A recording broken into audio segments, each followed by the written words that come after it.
औज़ु बिल्लाहि मिनश शैतानिर रजीम बिस्मिल्लाहिर्रहमानिर्रहीम।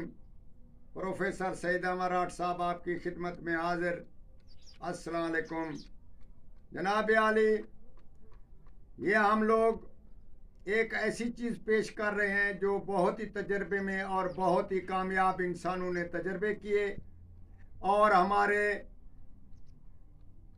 दोस्तों ने भी इसके तजर्बे किए और हमें इस चीज़ का मशवरा भी ज़रूर दिया कि ये भी राह के तौर पर अवाम अन्नास को ये दिया जाए। नुस्खा बहुत ही कामयाब और कारआमद नुस्खा है।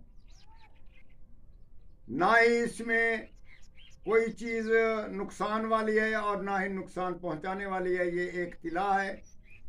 तिले के फ़ायदे ये होते हैं कि अगर सुस्त अज़ा पड़ जाए या उसमें कोताही शुरू हो जाए, यानी कि बड़ा होने के बजाय वो छोटा हो रहा हो, तो इसी सूरत में इस तिले को इस्तेमाल करें। उसमें फरबी और लंबाई बराबर हो जाती है और हमारे तजर्बे में और बहुत सारे तजर्बे लोगों ने किए हैं, ये बहुत कामयाब है।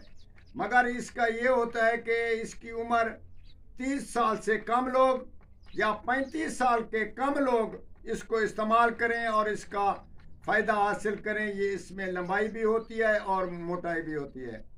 तो इसी सूरत में अगर बूढ़े आदमी इसमें इस्तेमाल करेंगे इसी चीज़ को, तो उसमें ये होगा कि उसमें चुस्ती हो जाएगी, लंबाई और मोटाई ना होने के कम चांस है।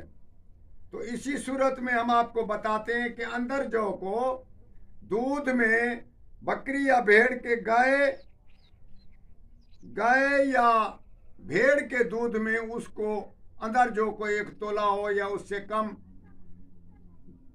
दूध में उबालें। इसी तरह उबालें कि वो खोआ बन जाए और एक मलहम सी तैयार हो जाए।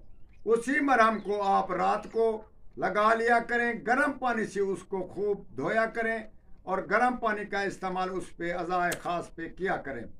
और चंद ही दिनों में 5-7 दिन के बाद वो बढ़ना और मोटा शुरू हो जाएगा। आप इसी सूरत में अगर इसी को 21 दिन में इस्तेमाल करेंगे, वो फिर कम ना होगा और ना ही वो कम, यानी कि मोटाई कम ना करेगा और ना ही लंबाई कम करेगा। इसी सूरत में वो बरकरार रहेगी। अगर बीच में छोड़ जाएंगे तो उसके ये सबब होते हैं कि वो फिर अपने आहिस्ता आहिस्ता फिर अपनी जगह पे आ जाता है। तो इसी सूरत में हम आपको बताते हैं कि नुस्खे को कामयाब करने के लिए 21 दिन इस्तेमाल करें और ना ही इसमें कोई झंझट है और ना ही कोई ऐसा कोई, यानी कि बहुत सारी कीमती दवाई है। मेहनत वाली है और मेहनत करें और गर्म पानी का ख़ास तौर पर ख्याल रखें।